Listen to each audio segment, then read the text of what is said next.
Hola chicas y chicos, esperando que se encuentren muy bien en sus casas, les comento que hoy nos volvemos a encontrar en una tercera oportunidad para dar continuidad al tema que comenzamos a trabajar en el video clase anterior que tiene relación con las monarquías absolutas.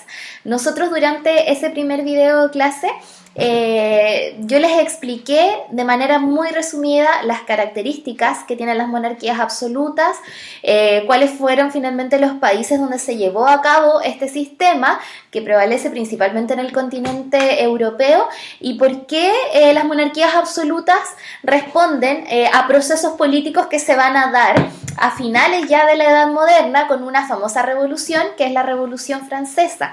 Cómo ese cambio político finalmente nos lleva entonces a poder entender una serie de cuestiones, entre ellas los gobiernos que nosotros tenemos actualmente. ¿Ya?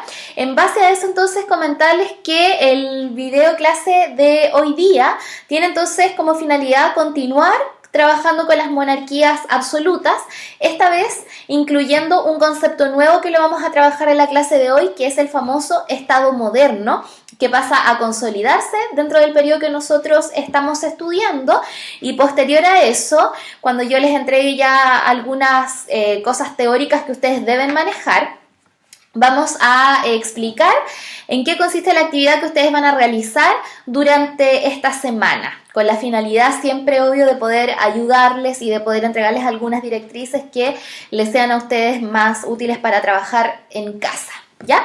Por lo tanto, pasando entonces directo a lo que es lo teórico, acá está la primera diapositiva que ustedes después van a poder tener acceso a esta presentación, las cuales son subidas a la plataforma.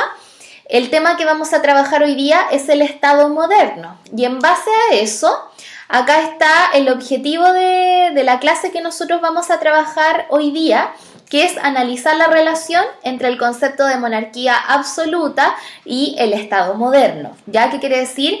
Estos dos temas están muy conectados y es importante que ustedes sepan cuál es finalmente la relación entre ambos. ¿Ya?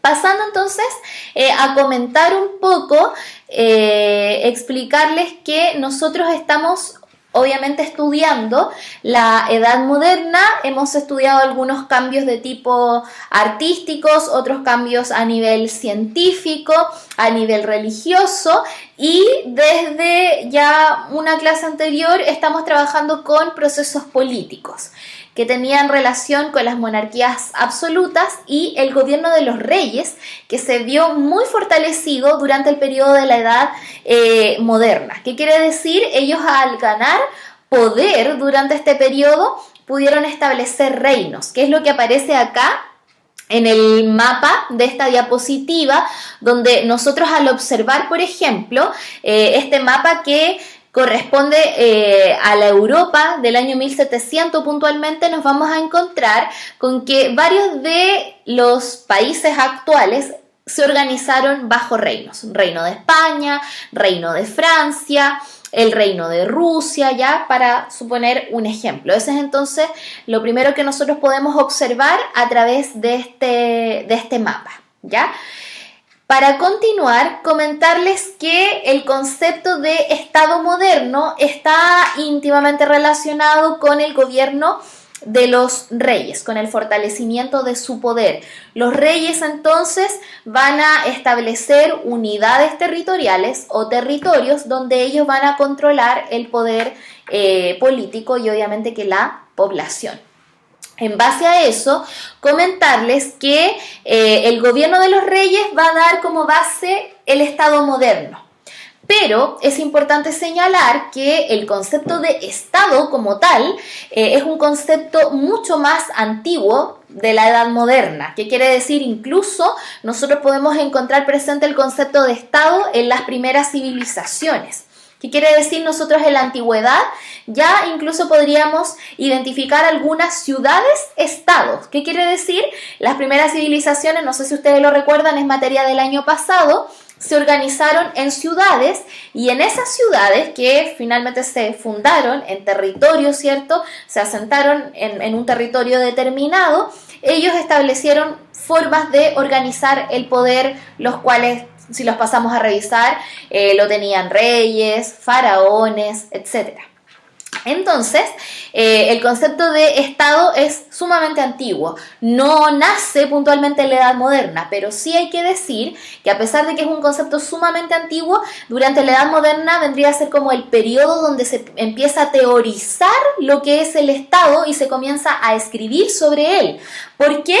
Porque al escribir sobre el concepto de Estado y poder, digamos, dejarlo escrito en algún libro, eso va a otorgar legitimidad al gobierno de los reyes. ¿Qué quiere decir? Una forma de poder, digamos, avalar esta forma de gobierno, que eran bastante autoritarias, como la revisamos en la clase anterior, le podía dar como un sustento teórico. ¿Qué quiere decir? El rey tenía que tener algún tipo de base para poder legitimar su gobierno y para que la gente, obviamente, lo obedeciera. ¿Ya? Entonces, en base a eso, se empieza a hacer esta construcción de lo que es el concepto de Estado moderno. ¿Ya? Acá en la diapositiva, como ustedes pueden observar, aparecen las tres, digamos, elementos principales que forman parte de un Estado, que de hecho nosotros, incluso en nuestro país, por ejemplo, que nosotros somos un Estado, podríamos también identificar estos tres elementos. ¿Qué quiere decir? Son transversales a cualquier Estado, o para hablar finalmente del concepto de Estado tienen que estar presentes, ¿ya? Lo primero sería la existencia de un territorio delimitado, que obviamente en algún momento de la historia se van a empezar a hablar ya de territorios que van a estar delimitados por fronteras y por entidades que van a cuidar de ese territorio. Esa idea tiene su base en el Estado moderno, que van a ser con las monarquías absolutas. En segundo lugar, tenemos una población que vendría a ser un grupo humano de personas que habitan este territorio y que en este caso vendrían a ser los súbditos del rey, ¿ya? Por lo tanto, tenemos un territorio, un grupo determinado de personas que evidentemente comparten una cultura, ¿ya? Y un antepasado muchas veces en común. Y finalmente tenemos, acá esta imagen no se alcanza a ver muy bien, pero es una corona. Esta corona representa entonces el poder central que está liderado por el monarca absoluto. Ahí entonces tenemos los tres elementos bases para poder hablar de un Estado o para que un Estado finalmente sea reconocido a lo largo del mundo, ¿ya? Luego de eso, tenemos una siguiente diapositiva que dice: ¿qué necesitaron los reyes para hacer valer su poder? Los reyes, evidentemente, que necesitaron servirse de algunos elementos muy importantes para poder, ¿cierto?, consolidar su poder y otorgarle legitimidad. Por una parte, tenemos la fuerza militar. ¿Qué quiere decir? Como ya tenemos un territorio, vuelvo a la diapositiva anterior, como ya tenemos un territorio delimitado donde se va a establecer un reino que va a ser gobernado por un monarca absoluto, es necesario tener una fuerza militar que pudiese resguardar ese territorio, que pudiese representarlo también en el caso de que haya que ir, por ejemplo, una guerra, y que obviamente también resguarde los intereses del rey. ¿Qué quiere decir? La fuerza militar es muy importante para dar continuidad a este tipo de gobierno. Se necesitaba un poco de coerción, podríamos decir, o del uso a lo mejor de la fuerza para poder continuar con este tipo de gobierno. En un segundo lugar, tenemos una base de tipo financiera.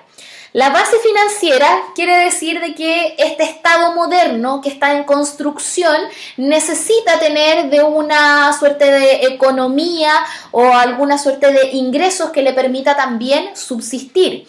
Y para eso los reyes fueron bastante tajantes, en el sentido de que esto yo ya lo había comentado en la clase anterior, que lamentablemente los sectores acomodados de la sociedad de la edad moderna, del periodo que nosotros estamos estudiando, ellos no pagaban impuestos. Ya los impuestos casi siempre recaían en los sectores más bajos, que eran los que trabajaban finalmente.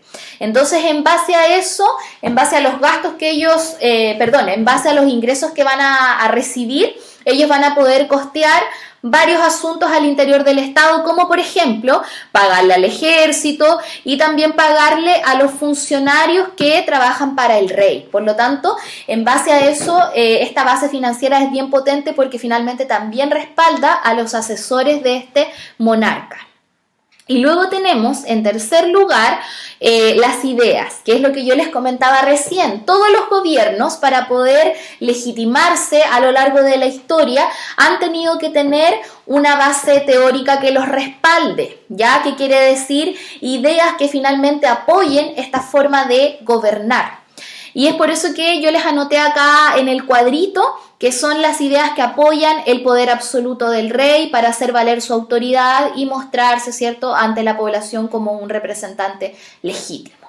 Por ejemplo, acá aparece una frase de Nicolás Maquiavelo, que él, por ejemplo, se encargó es uno de los tantos pensadores que se encargó de legitimar las monarquías absolutas, donde él dice: el rey debe obtener y retener el poder por cualquier medio, ¿ya? De ahí viene la famosa frase: el fin justifica los medios, una frase que también representa muy bien los intereses que tiene el rey, donde obviamente en ese tiempo se gobierna, pero no considerando los intereses del pueblo, sino que más bien el poder, ¿cierto?, pasar a la historia y dar continuidad a un gobierno de muchos años que pudiese permanecer, ¿ya? Entonces, en base a eso tenemos estos tres elementos que son claves para poder, digamos, hacer valer el poder de los reyes. Luego tenemos un mapa conceptual que es bastante acotado y preciso porque nos habla de cómo está organizado el Estado moderno. Volvemos nuevamente a la diapositiva número 4, donde salen los elementos que conforman el Estado, que sería el territorio, la población y el poder. Y ahí nos hace énfasis, por ejemplo, que el territorio cuenta con la ciudad capital, que eso es sumamente importante, que incluso también es algo que se mantiene en la actualidad. Por ejemplo, nosotros, al ser un estado chileno, nuestra capital estaría en Santiago, que vendría a ser como el centro de las actividades políticas, ¿ya? Luego tenemos las fronteras, que tiene que ver, ¿cierto?, con un elemento que nos ayuda a delimitar el territorio de este reino, y ahí nos hace mención a las fronteras políticas, las militares y las aduaneras. Recuerden que también el tema de que un estado esté delimitado contribuye a poder establecer relaciones económicas con otros estados.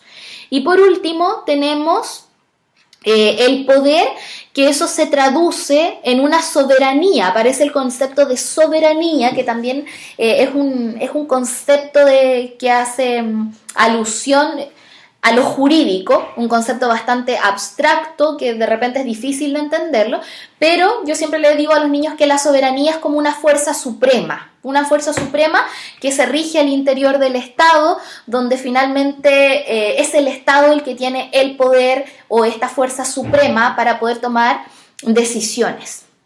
¿Ya? ¿Qué quiere decir? Nadie puede venir desde afuera e interferir en estas decisiones, porque finalmente es el Estado el que cuenta con esta fuerza suprema que debe ser reconocida en el exterior. Entonces tenemos una soberanía de tipo exterior. Dice: el Estado era independiente, ¿ya? ¿Qué quiere decir? No reconocía ningún poder exterior, que es lo que yo acabo de comentar. Y también una soberanía interior. Dice: el Estado tenía la capacidad de mantener fuerzas armadas, recaudar impuestos, legislar, ejercer las leyes y administrar la justicia. Que eso tiene que ver con, digamos, las facultades que tiene el gobierno para hacer que este Estado funcione de manera correcta y óptima, ¿ya? A eso entonces se refiere el concepto de su soberanía, una fuerza suprema donde nadie puede interferir en esas decisiones, ¿ya? Y en último lugar tenemos acá la última diapositiva que me estaba cargando en este momento. Vamos a esperar unos segundos porque no sé qué pasa que no me carga. Ahí está. Dice: ¿en quién se apoya el Estado moderno para funcionar? Lo que yo les comentaba al principio es que los reyes necesitan contar con un respaldo, no solamente un respaldo teórico en cuanto a las ideas que van a sustentar su gobierno, sino que también un equipo de gente que esté detrás de él, ¿ya? Y eso lo comentamos en algún momento, que a pesar que el rey es el que siempre tiene la última decisión, de igual forma hay un equipo que lo respalda, que lo ayuda a hacer cuestiones administrativas, trabajos que obviamente él queda como exento de realizar y para eso tiene un cuerpo de funcionarios. En primer lugar, tenemos a la burocracia. La burocracia también forma ya teóricamente hablando parte de la edad moderna y es el cuerpo administrativo del Estado. Funcionarios estatales que cumplen con diversas funciones en la administración. Y yo acá abajito les anoté, fui digamos como al origen de la palabra para ver qué significaba. Es una palabra de origen francés que significa bureau, que significa escritorio, y kratos, que significa gobierno. ¿Ya? Por lo tanto, hace referencia a un cuerpo de personas que participan en el gobierno, pero desde su escritorio o desde su oficina, que quiere decir tienen cargos administrativos. Desde allí proviene entonces el concepto de burocracia. Y en último lugar, tenemos al ejército, que dice que está compuesto por soldados que cumplen con la tarea de asegurar la paz interna, defender al Estado durante la guerra, y ahí aparecen las tres, digamos, como secciones más importantes del ejército, que era infantería, caballería y artillería, ya dentro del Estado moderno. Esos entonces serían los dos cuerpos, digamos, que prevalecen en las monarquías absolutas y que van a ayudar entonces a respaldar el gobierno de los reyes. Teniendo en cuenta todo lo teórico que yo acabo de mostrar en relación al Estado moderno y las monarquías, que ya pudimos entonces apreciar cuál es la relación entre ambos conceptos, ustedes van a tener que realizar una guía de trabajo que yo les dejé acá con algunas actividades que sería bueno que ustedes las desarrollaran para poder complementar lo que acabamos de conversar. Acá en la actividad número 1, que tiene relación con analizar los elementos que forman parte del Estado moderno, a mí como me gusta mucho que ustedes dibujen o que todos, digamos, los conceptos los lleven, digamos, como al dibujo porque es mucho más fácil recordarlos, me van a tener que dibujar y a la vez explicar los tres elementos que forman parte del Estado moderno. ¿Ya? Ahí entonces están los tres cuadritos, acá los dibujos y acá abajito la explicación cortita de qué significan esos tres elementos que ustedes identificaron. Luego dice, acá lo aterrizamos al contexto local, que eso es sumamente importante, dice identifica y especifica los tres elementos que forman parte del Estado chileno.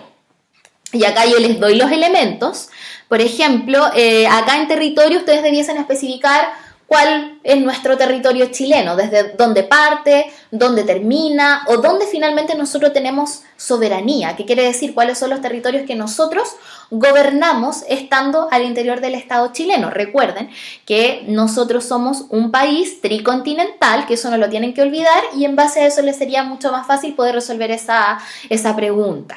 Luego dice la población. Ahí ustedes me especifican cuántos son la cantidad de habitantes que viven actualmente en Chile.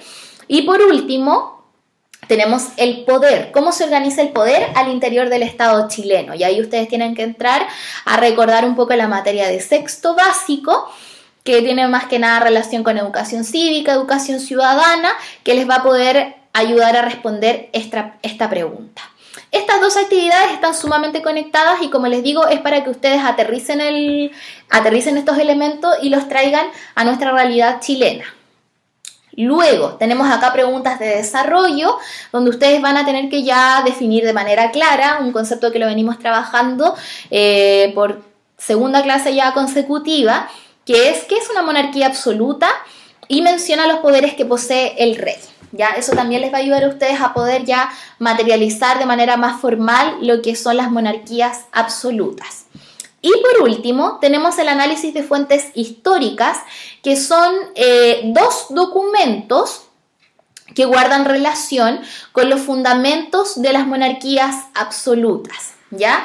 El primero corresponde a Jean Bodin, está escrito en el año 1576 y es un documento que hace referencia a dos conceptos que aparecen allí, que es la ley y el contrato. Ahí yo les hago la pregunta, ¿cuál es la diferencia entre la ley y el contrato? Y me tienen que explicar de acuerdo al documento.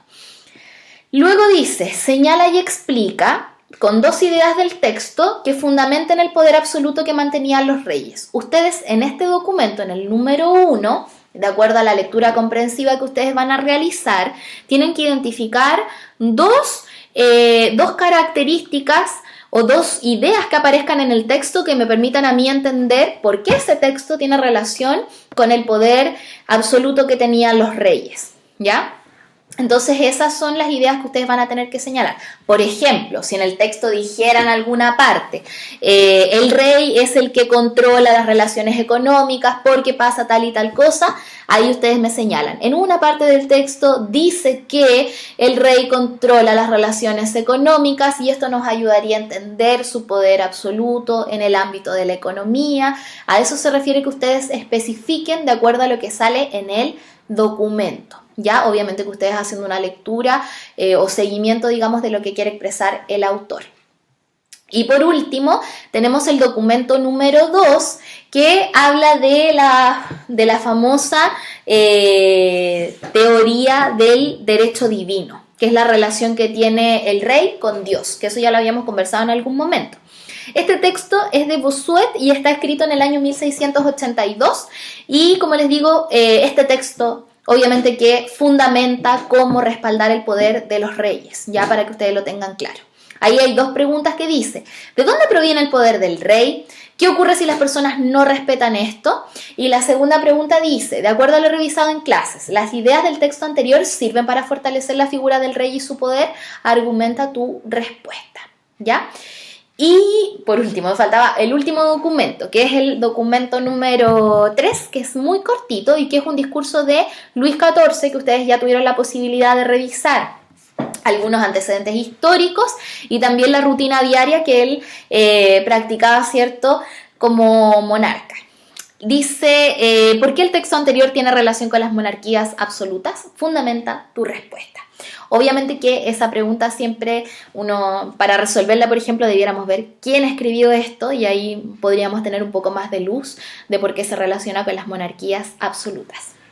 En base a eso, entonces, yo los dejo invitados para que ustedes realicen las actividades y en la próxima clase yo me voy a dar el tiempo también de hacer la retroalimentación de esta guía para que ustedes puedan aclarar algunas dudas y chequear también en qué se equivocaron. Que estén muy bien y nos vemos entonces en una próxima oportunidad.